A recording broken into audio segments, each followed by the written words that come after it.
बांग्लादेश पर सबसे बड़ी खबर आ गई है। शेख हसीना ने भारत में बैठकर ऐलान किया है कि मैं बांग्लादेश वापस जाऊंगी और कट्टरपंथियों को बर्बाद कर दूंगी। इसीलिए मैं अभी तक जिंदा हूं।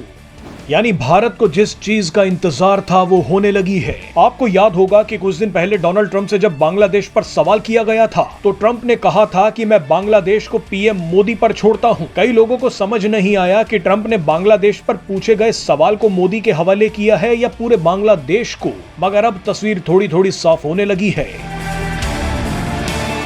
हमने आपको पहले ही दिन से बताया था कि शेख हसीना भारत के लिए एक बहुत बड़ा एसेट है। भारत के लिए शेख हसीना बांग्लादेश की मोहम्मद यूनुस सरकार के खिलाफ सबसे बड़ा हथियार है और अब इस हथियार को एक्टिवेट कर दिया गया है। शेख हसीना ने भारत में बैठकर कहा है कि मैं बांग्लादेश वापस जाऊंगी और बदला लूंगी। शेख हसीना ने कहा है कि मोहम्मद यूनुस सरकार आतंकवादियों की सरकार है और मैं इन सभी को उखाड़ फेंकूंगी।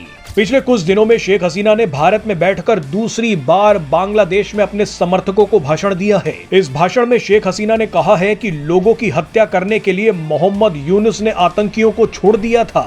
ये सभी मिलकर बांग्लादेश को नष्ट कर रहे हैं, लेकिन मैं इन सब को नष्ट कर दूंगी इंशाअल्लाह। शेख हसीना ने बड़ा बयान देते हुए कहा है कि बांग्लादेश के आतंकियों को नष्ट करने के लिए ही मुझे अल्लाह ने अभी तक जिंदा रखा है। आपको याद दिला दे कि कुछ दिन पहले भी शेख हसीना ने भारत में बैठकर बांग्लादेशियों को भाषण दिया था। उस भाषण के बाद हजारों कट्टरपंथी सड़कों पर उतर आए थे और शेख हसीना के पिता और बांग्लादेश को आजादी दिलवाने वाले शेख मुजीबुर रहमान के घर को जला दिया था। मगर अब इन सब का बदला लिया जाएगा। शेख हसीना भारत में बैठकर बड़े ही रणनीतिक तरीके से मोहम्मद यूनुस के तख्ता पलट की तैयारी कर रही हैं। भारत भी इस पूरे मामले पर अपनी नजर बनाए हुए है। भारत ने शेख हसीना की जान बचाई, उन्हें संरक्षण दिया। अब ऐसा लगता है कि शेख हसीना भारत का एहसान चुकाने वाली हैं। वो हिंदुओं और भारत के अपमान का बदला मोहम्मद यूनुस से लेकर रहेंगी। मजे की बात देखिए कि शेख हसीना की धमकी के बाद अब मोहम्मद यूनुस और उनके कट्टर गैंग में फूट पड़ गई है। जिन छात्रों और विपक्षी पार्टियों ने मोहम्मद यूनुस के साथ मिलकर शेख हसीना को सत्ता से हटाया था, वो सब एक दूसरे के खून के प्यासे बन गए हैं। विपक्षी नेता खालिदा जिया पहले ही बीमारी का बहाना बनाकर देश से चली गई हैं।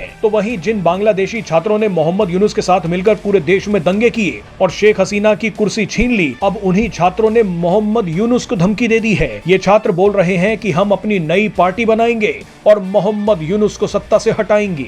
यानी आने वाले कुछ दिनों में बांग्लादेश में बड़ा खेल होने वाला है। शेख हसीना ने भारत में बैठकर पूरे बांग्लादेश को हिला दिया है।